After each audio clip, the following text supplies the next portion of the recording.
अस्सलामुअलैकुम रहमतुल्लाहि व बरकातुहू। आप देख रहे हैं मेरा यूट्यूब चैनल और मैं हूं गुलाम नबी मद्दी। नाज़रीन किराम, मस्जिद अक़सा को गिराने के लिए यहूदियों ने खुफिया साजिशें तेज़ कर दी हैं। ताज़ा तरीन रिपोर्ट्स मौसूल हो रही हैं, ताज़ा तरीन ख़बरें सामने आ रही हैं बैतुल मुक़द्दस से, मस्जिद अक़सा से, कि मस्जिद अक़सा की जो बुनियादें हैं वो हिलना शुरू हो चुकी हैं। मस्जिद अक़सा के जो पिलर हैं वो उनसे पत्थर और मट्टी और पलस्तर झड़ना शुरू हो चुके हैं।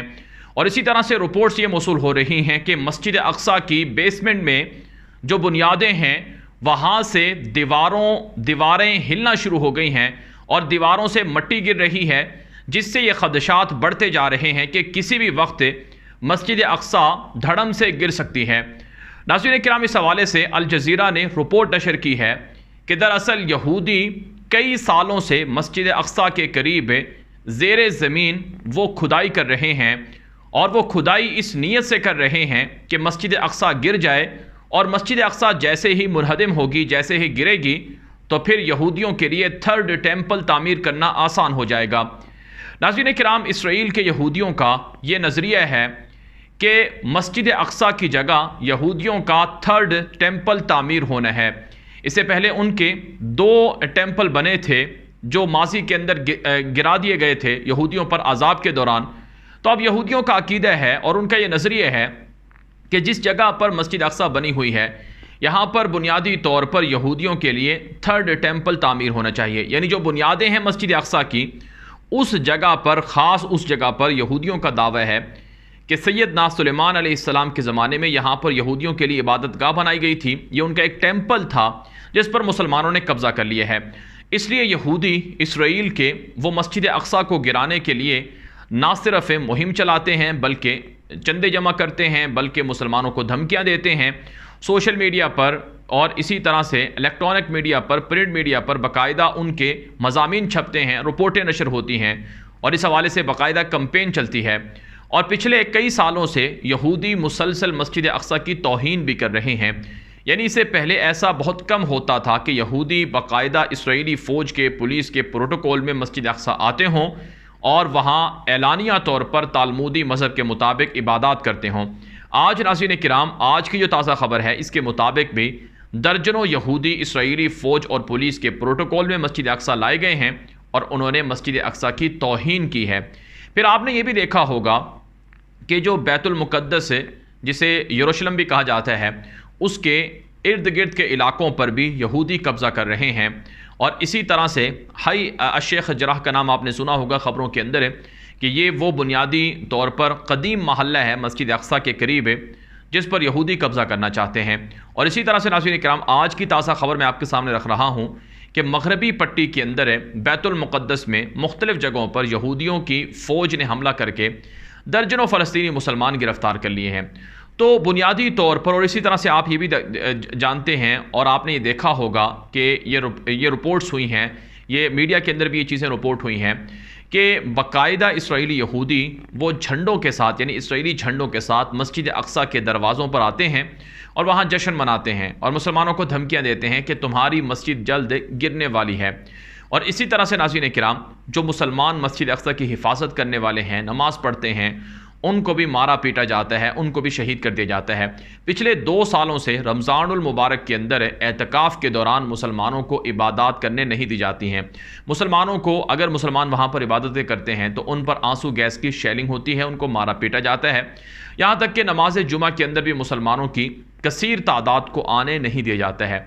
इसमें मुख्तलिफ यहूदियों के अहदाफ और मकासद हैं। एक बड़ा हदफ तो ये है कि वो चाहते हैं कि यहाँ मुसलमान कम से कम आएँ, मुसलमान इबादत ना करें और यहाँ सिर्फ़ और सिर्फ यहूदी आएँ। ये यहूदियों की जगह है, मुसलमानों का इससे कोई लेना देना नहीं है। दूसरी वजह ये भी है कि यहूदी ये समझते हैं कि अगर मुसलमान यहाँ एतकाफ़ बैठेंगे और यहाँ कसीर तादाद में आकर दुआएँ करेंगे, इबादत करेंगे, तो यहूदियों को गलबा हासिल नहीं होगा, मुसलमानों का अपने रब से ताल्लुक़ होगा, और जैसे ही मुसलमानों का अपने रब से ताल्लुक़ होता है तो उनको मदद मिलती है और हम कमज़ोर हो जाते हैं। इसलिए मुसलमानों को यहाँ आने ही ना दिया जाए। तो ये मुख्तलिफ़ तरह के हथकंडे हैं, ये मुख्तलिफ़ तरह के तरीक़े हैं जो नाज़रीन किराम मस्जिद अक़सा के ख़िलाफ़ इस्तेमाल हो रहे हैं। और अब जो अल जज़ीरा ने रिपोर्ट दी है और इसी तरह से फ़लस्तीन के मीडिया पर और आलमी मीडिया पर भी ये चीज़ें रिपोर्ट हुई हैं कि मस्जिद अक्सा की बुनियादें हिलने लगी हैं, उनसे मट्टी झड़ने लगी है, उनसे जो प्लस्तर है वो झड़ने लगा है। यहाँ तक कि जो मस्जिद अक्सा के अंदर पिलर लगे हुए हैं, उन पिलर्स के हवाले से भी जो माहिरीन हैं वो ये कह रहे हैं कि किसी भी वक्त ये गिर सकते हैं। अगर मस्जिद अक्सा गिर जाती है तो फिर यहूदियों को एक तरह से मौका मिल जाएगा कि दरअसल ये तो मुसलमानों की जगह नहीं है, यहाँ पर तो यहूदियों ने थर्ड टेम्पल तामीर करना है, ये तो यहूदियों की जगह है। आप जानते हैं फ़लस्तीन पर इसराइल ने इसलिए कब्ज़ा किया है कि इसराइल के यहूदी दावा करते हैं कि ये दरअसल यहूदियों की जगह है और यहूदियों की किताबों के अंदर जो लिखा गया है वो यही है कि फ़लस्तीन के इलाके दरअसल यहूदियों के इलाके हैं। तो नाज़रीन इकराम, ये यहूदियों के वो हथकंडे हैं जिनके ख़िलाफ़ मुसलमानों को जागना चाहिए, जिनको रोकने के लिए मुसलमानों को इक़दामात करने चाहिए। अफसोस की बात तो ये है कि इसराइल के यहूदी मस्जिद अक्सा को गिराकर थर्ड टेम्पल भी तामीर करने की तरफ बढ़ रहे हैं और ग्रेटर इसराइल बनाने की तरफ भी बढ़ रहे हैं। यहूदियों का ये भी नज़रिया है कि दरअसल दुनिया के अंदर उनकी आलमगीर हुकूमत कायम होनी है और पूरी दुनिया उनकी ग़ुलाम और महकूम बनेगी। यहूदी दज्जाल को अपना मसीहा समझते हैं और दज्जाल की आमद की तैयारियां कर रहे हैं। आपने देखा होगा कि मुख्तलिफ अरब मुसलमान कंट्रीज़ वो ताल्लुकात बना रहे हैं इसराइल के साथ और इसराइल के साथ बढ़ते मुसलमानों के ताल्लुकात से इसराइल के यहूदियों का ख्वाब पूरा होता हुआ नज़र आ रहा है। इसी तरह से नाज़रीन किराम, जो अब ताज़ा खबरें भी मौसूल हो रही हैं वो ये भी हैं कि शाम के ऊपर भी कब्ज़ा करने के लिए इसराइल की जानिब से हमले शुरू कर दिए गए हैं। इसराइल के यहूदी पै दर पै हमले कर रहे हैं शाम के ऊपर और हर हफ्ते किसी न किसी जगह पर बमबारी की जाती है और दावा किया जाता है कि इस बमबारी के अंदर हमने ईरान के जंगजुओं को मारा है, ईरान के जंगजुओं को नुकसान पहुँचाया है। हालांकि नाज़रीन किराम, शाम के मुसलमान बताते हैं कि जहाँ पर इसराइल के यहूदी हमले करते हैं या जहाँ पर इसराइली फ़िज़ाइया बमबारी करती है, बुनियादी तौर पर वो इलाके मुसलमानों के होते हैं और उन इलाकों के अंदर ईरानी जंगजुओं का कोई नामो निशान नहीं होता है। और ये हमले इसराइल इसलिए कर रहा है कि वो जांच रहा है कि शाम के ऊपर हमलों के लिए उसके पास कितनी इस्तेदाद है।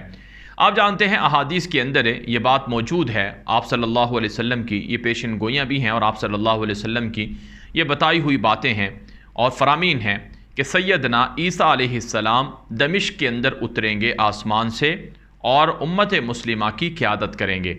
तो इसराइल के यहूदियों को ये चीज़ें पता हैं कि मुसलमानों के जो अज़ीम कायद हैं सैयदना ईसा अलैहिस्सलाम वो शाम के अंदर आएंगे और यहूदियों को ये बात भी मालूम है कि उनका मसीहा जो दज्जाल आएगा उसका मुकाबला अगर कोई कर सकता है दुनिया के अंदर तो वो सैयदना ईसा अलैहिस्सलाम हैं और सैयदना ईसा अलैहिस्सलाम ही दज्जाल को कत्ल करेंगे।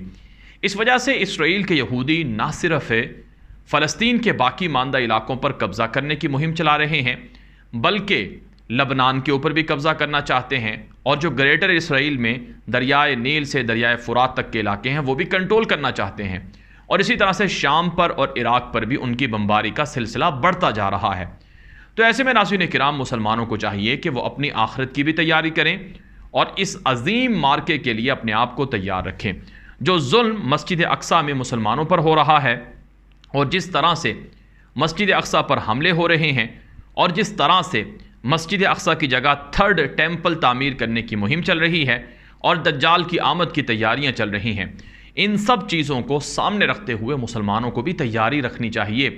अफसोस की बात तो ये है कि मुसलमानों का मीडिया मुसलमानों की अंदर जो शऊर है वो बेदार करने की बजाय वो मुसलमानों को किसी और मामलात के अंदर उलझाए हुए है। आपने देखा होगा कि सोशल मीडिया के आने के बाद जो मुसलमानों की नस्लें हैं या मुसलमान नौजवान हैं वो सोशल मीडिया की दलदल में इतने धंस गए हैं कि वो अपनी जो अजीम जंगें हैं या अजीम मार्के हैं या जो अपने मिशन हैं उनसे दूर हो गए हैं। तो इस सिलसिले में लोगों को बताना भी चाहिए और आवाज़ भी बुलंद करनी चाहिए और ये जो जुल्म हो रहा है फ़लस्तीन के मुसलमानों पर, इस हवाले से आवाज़ भी बुलंद करते रहने चाहिए।